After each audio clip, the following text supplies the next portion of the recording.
Wala pa rin preno ang taas presyo sa diesel. Hanggang 11 piso kada litro ang nakikitang posibleng taas presyo sa susunod na linggo ayon sa oil industry sources. Pero sa gasolina, posible raw ang rollback. Saksi si Joseph Moro. Naglalaro na sa 107 hanggang 134 pesos ang kada litro ng diesel sa Metro Manila. At sa darating na linggo, wala pa rin daw maaasahang pagpreno sa pagmahal ng diesel.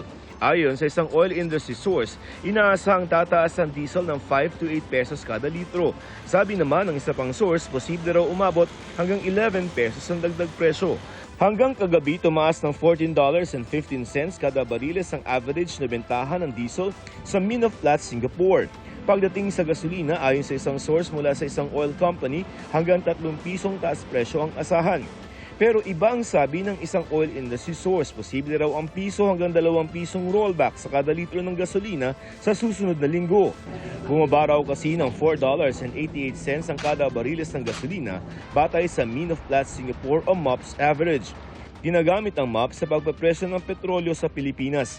Parang krus na pasan-pasan ng mga Pilipino ang mahal na presyo ng produktong petrolyo. Kaya kahit tirik ang araw, tuloy ang ikalawang araw ng tigil pasada ng piston at iba pang transport group para iparating ang kanilang mga hinaing. Para sa mga transport group, tuloy-tuloy na penitensya yung walang haba sa pagtaas ng presyo ng mga produktong petrolyo na wala pang kasiguruduhan kung kailan matatapos. Magkakaroon pa tayo ng mga continuous na mga pagkilos, iba't ibang protesta hanggat hindi tinatanggal ni Bongbong Marcos at ibinabasura yung old regulation law at yung pagtanggal sa isa-isa at sasabat sa langis. Ayon sa piston, magpepetisyon ulit sila sa Land Transportation Franchising and Regulatory Board o LTFRB na ibalik ang naudlot na dagdag singil sa pamasahe. Magpapail tayo bago matapos itong buwan. Bukod sa noise barrage, idinaan din sa pagsayaw ng mga kabataan at syuper ang kanilang mga panawagan. Nagkaroon din ng kilos protesta sa Baguio City at Cebu. Matindi ang dagok na dala ng mahal na petrolyo. Nabawasan ang mga pumapasada, nabawasan din ang mga pasahero. Kaya hirap daw silang mabawi ang puhunan. Ang bus ngang ito 3 oras na raw naghihintay. Kanginang umaga, paluwas namin, hindi man nga kami nasiting. Hindi kami napuno. Galing kaming road to hanggang GM, ang koleksyon lang namin to 7, dati 3.5.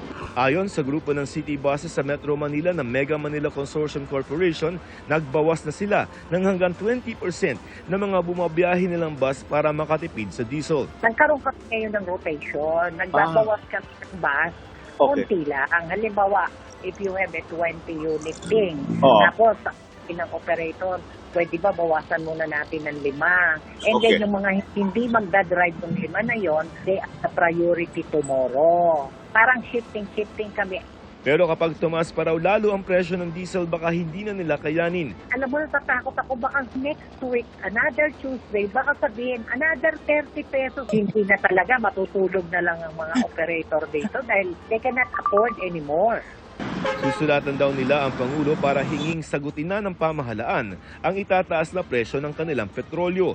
Malaking bawas din sa kita ng mga gaya ni Jay na delivery truck driver ang mahal na petrolyo. Balak na kasi magbawas ng biyahe ng amo niya at mag-rotate na lamang ng mga driver. Per biyahe lang po kami. So pag wala kaming biyahe, wala kaming kita. Buto yung bus namin mabait, pinapabali-bali kami pag wala kaming biyahe.